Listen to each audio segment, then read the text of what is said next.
Shalom, haleluya. Bersama Yesus ada masa depan. Bersama Yesus masa depan cemerlang. Pasti, pasti, pasti. Hari ini kita akan belajar bersama-sama dari firman Tuhan tentang nubuat kedatangan Raja Damai yang diambil dari nats kitab Yesaya pasal 9 ayat 1 sampai dengan ayat yang ke-6. Bangsa yang berjalan di dalam kegelapan telah melihat terang yang besar. Mereka yang diam di negeri kekelaman, atasnya terang telah bersinar. Engkau telah menimbulkan banyak sorak-sorak dan sukacita yang besar.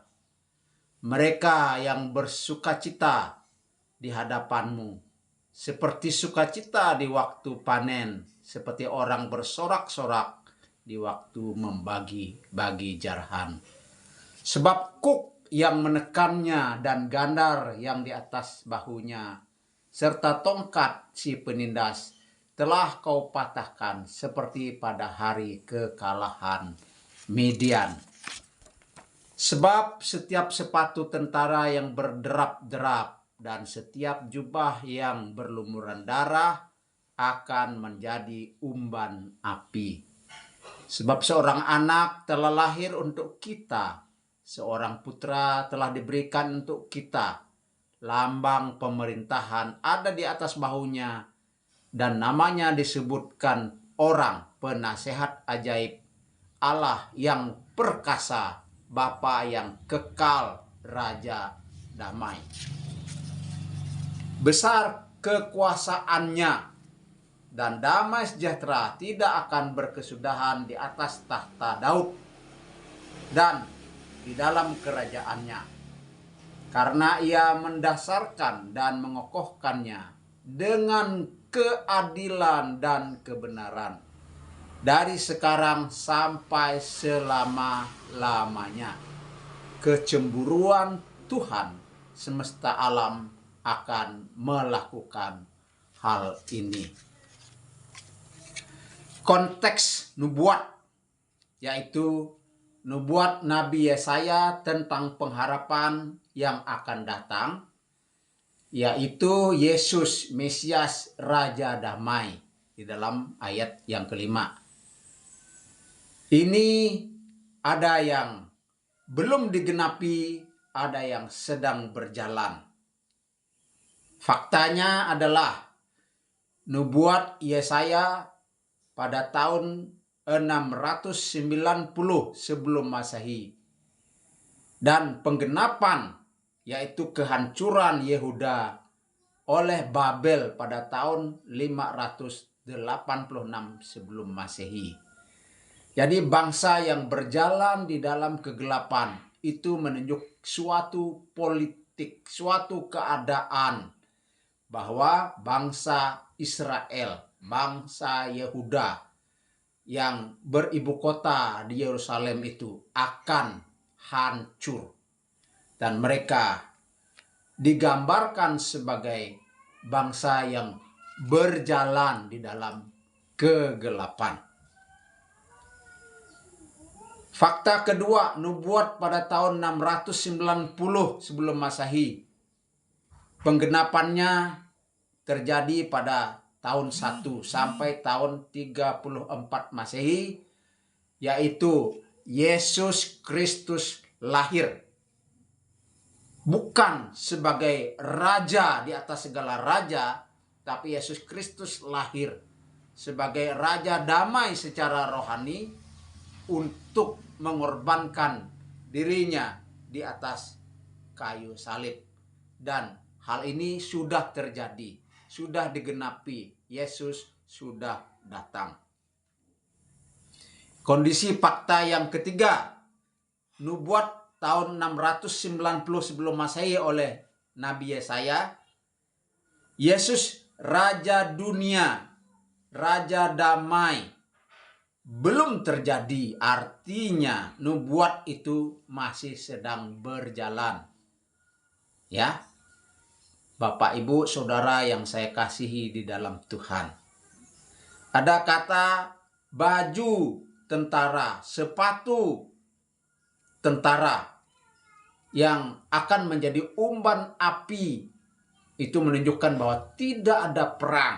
Tapi pada kenyataannya, saudara-saudara, pada kenyataannya, ya, bangsa-bangsa di dunia ini berlomba-lomba untuk membangun angkatan bersenjatanya supaya kuat, tidak mudah diserang oleh bangsa lainnya. Menurut nubuat Alkitab, bangsa memang akan bangkit melawan bangsa. Akan terjadi peperangan di antara bangsa-bangsa. Yesus sendiri katakan bahwa kamu melihat tanda-tanda di mana bangsa akan bangkit melawan bangsa. Akan ada peperangan. Saudaraku, saya tidak sedang menyampaikan kabar yang pesimis, tetapi inilah yang disebut atau dicatat di dalam Alkitab.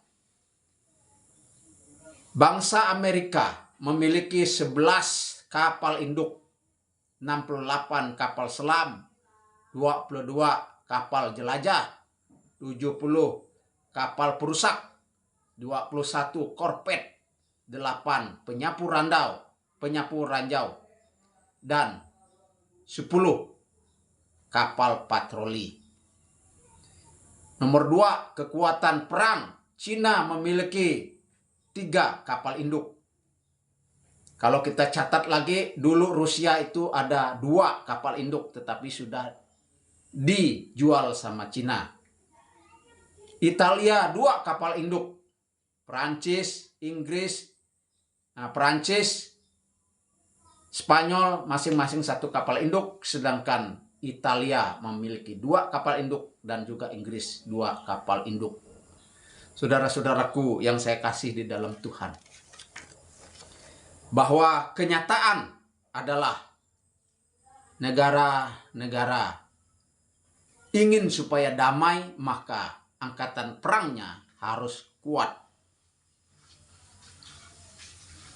Tantangan kita adalah supaya terjadi kedamaian di dunia ini. Kalau boleh, kalau bisa menghentikan perang. Namun Alkitab katakan bahwa perang itu akan terus berlangsung. Saudaraku yang saya kasih di dalam Tuhan.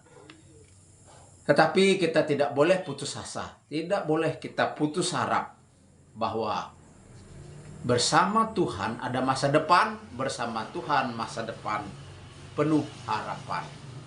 Di dalam Alkitab tadi dikatakan bahwa Yesus akan menjadi Raja Damai.